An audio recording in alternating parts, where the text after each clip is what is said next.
Hey guys, how are you? This is EBM. Today I'm here to have some sort of an urgent news to share with people who are either visiting in the United States at this time of the virus, and the people who are international students who are already in the US.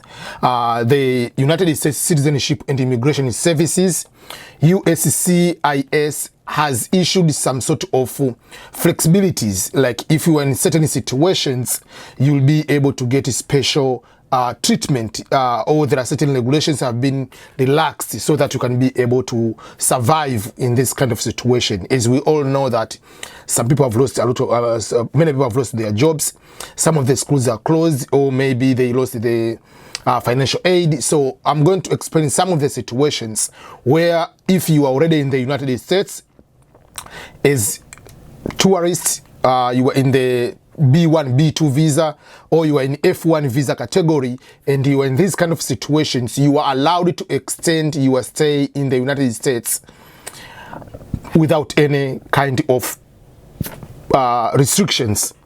So welcome everyone, this is Ernest EBM and I'm here. As I mentioned, before I continue, I would like to ask you, each and everyone, in case you are not a subscriber to this channel, please do so, and I appreciate everyone who has done so and who are people keeping sharing these videos to others. Okay, so this is the advertisement, and I will go to put the link on the description of this video, which it says as follows: urgent news from the United States Citizenship and Immigration Services.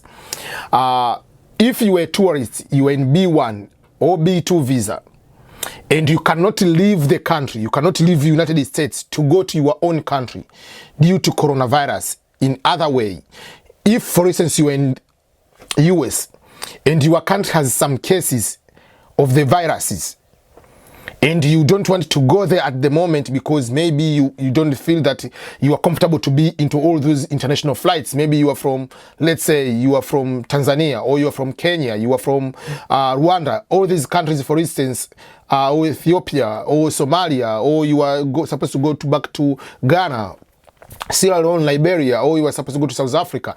You have some cases there, but from here to there you'll be passing through a lot of big international airports, and you don't want to risk yourself. So that's what they say.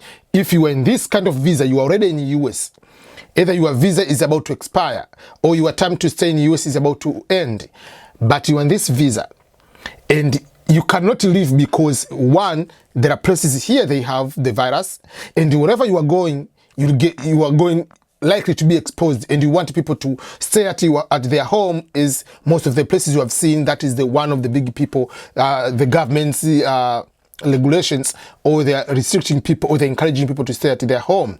So for that kind of situation, you are allowed to apply for the extension based on this reason. So that is one category. Those is for people who are in US already. Let's go to another category. You are international student, you are F1, you are here in the United States under the international student visa, F1 visa. So if you are a student, that means F1, international student visa, and you are facing financial hardship due to the coronavirus situation, and I'll go to explain what are those kind of financial hardship. Remember, one of the regulations for international students is to be allowed to work on campus. During the school year, international students are not allowed by law to work off campus. In order to work off campus, you need to have a special permit to be able to do that. So for that case, you are allowed to apply to ask for work permit to work off campus. So this says, if you're a student F1 visa and you have financial hardship due to the coronavirus situation, you can apply now for work permit to work off campus. And remember, usually to apply for work permit, which is exactly the same like OPT. OPT is optional practical training. You are allowed to work anywhere to any employer off campus. It's kind of it's the same work authorization. So the usual, I think the fee is about 300 something, 375. I don't remember exactly the amount when I did that one for mine. Okay, so you are allowed again because you're already in the financial hardship situation. So if you have no money to file the application for that, you can apply for the fee waiver. So there is another form you apply for the fee waiver, so you don't need to pay for work permit fee, which is also like nearby 300. So for international students, you have two things. One, you apply to work to get work authorization to work off campus. So it's a special card you'll be given, but in addition to that, you don't need to pay for the application fee. You can apply for the visa, to apply for the fee waiver for that particular situation. So I'm going to read some of the special circumstances, special situations, which to ask for employment authorization. So they say severe, they say, okay, let me go. So one, you must be a student. I'm talking for the student wise.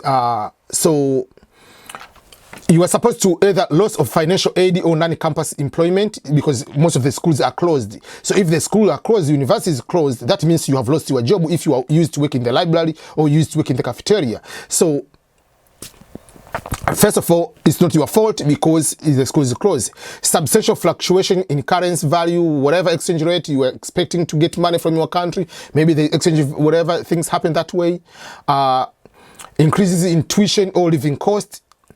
Unexpected changes in the financial condition for your source of support, medical bills, other substantial unexpected situations. So all these kind of things, they can happen because of the virus. Maybe you are getting the money from your family and your family is now in quarantine in your country, or they cannot be able to support because of the virus. So there are all these kind of situations. You can be able to get it. So make sure that I'm going to put the link, and you can be able to see this link. What are these special situations, which they call themselves? These are humanitarian special situations, or they're going to give some sort of relief to students. In case you have been following, there are so many things in the United States currently which are able to support citizens or people with a green card, people in the different situations. I can give highlights of what the US is doing currently in the United States right now for the people. Number one, in a very high level to fight this virus, for those who have a student loan, and I'm not talking like if you are already, because if you're an international student, you don't have a student loan. But if you're a student loan, they have put the option like you cannot pay now if you don't have a problem. There is no penalty, there is no interest rate, there is no all those kind of things, so that you can have the relief. Most of the countries, most of the counties, or most of the states, if you don't have the money to pay for the water bill, electricity, gas, all those kind of things, they don't punish you. They have extended the tax time, because tax usually is 15th of April, so they have added 90 more days, 3 months until end of July, something like that. So those are some of the things, and they are planning to give cash to all people. So there are so many other things, but also like if you are sick, usual insurance is going to pay certain amount for you, and you are supposed to pay deductible certain amount from you. So, but now if you have the coronavirus, you are not supposed to pay any amount. Your insurance will cover everything. So there are certain things they are putting in place to make sure that it's going to create some sort of relief to people, especially in this hard time. So that's why immigration services, citizenship, US citizenship and immigration services, they decided like, okay, we have this kind of situation is also affecting international students. So let's find a way also we can help international students. So you can apply for work permit to work off campus because the schools are closed. But also if you are tourist, you are here under visiting visa, you are in this situation, you can extend for the visa without any kind of being blocked, whatever, things of that nature. So please make sure that you are going to apply for this one, and remember to check on the link below. But don't forget to make sure that you subscribe to my YouTube channel and share this video and this kind of information to others so that they can be able to benefit also. Thank you and goodbye.